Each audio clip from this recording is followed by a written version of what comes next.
पश्चिम बंगाल में खेला हो गया। 10 रुपए के चालान पर 300 करोड़ ईडी ने डाला छापा, की संपत्ति जब्त। नमस्कार, मैं मुकेश सुदैनिया, आप देख रहे हैं सीधे बोल यूपी।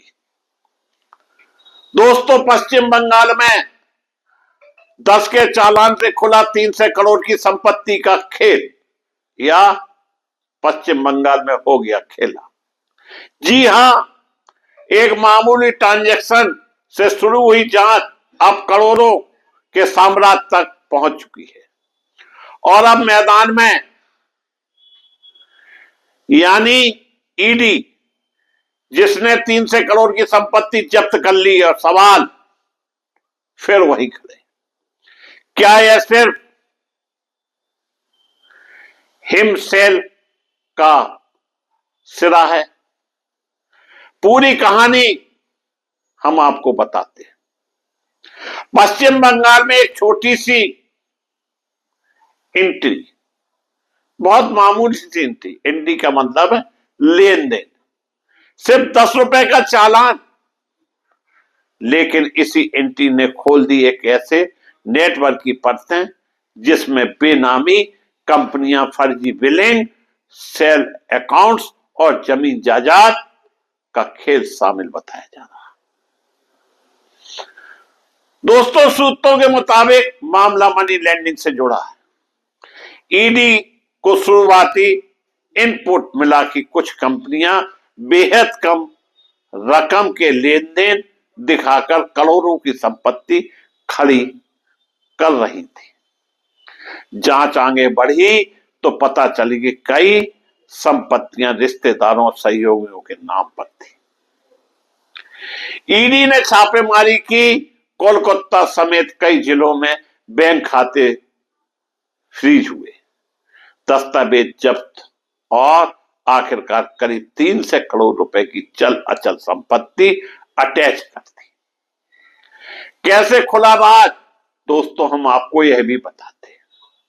बताया जा रहा है कि छोटे से वित्तीय दस्तावेज में 10 रुपए का चालान एंट्री के रूप में दर्ज था, लेकिन उसी फाइल से जुड़ी बड़ी रकम की परतें खुलती चली गई।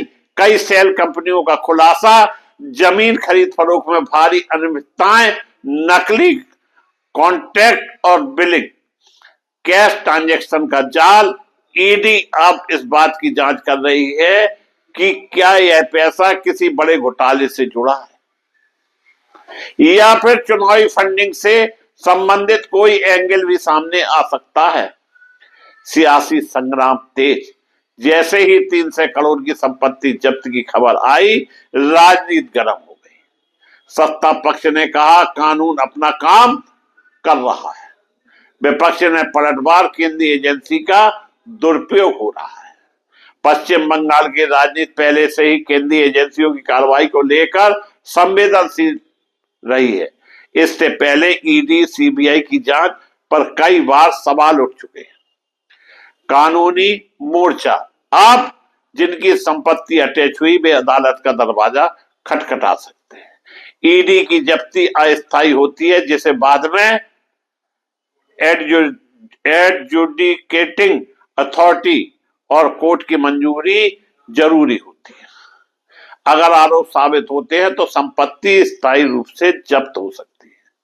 दोस्तों, बड़ा सवाल, क्या 10 रुपए का चालान सिर्फ तकनीकी गलती थी या गहरे घोटाले की चाबी? क्या यह मामला और बड़े नामों तक पहुंचेगा?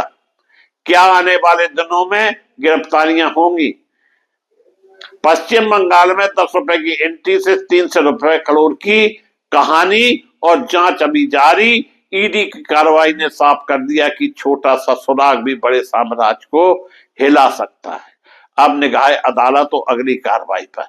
यह सिर्फ आर्थिक अपराध की कहानी नहीं, बल्कि सस्ता सिस्टम और सियासत की जंग भी बनती जा रही है। क्या सच पूरी तरह सामने आएगा या यह भी राजनीतिक आरोप प्रत्यारोप की भेंट चढ़ जाएगा? बने रहिए हमारे साथ, क्योंकि हम सवाल पूछेंगे, जवाब भी ढूंढेंगे।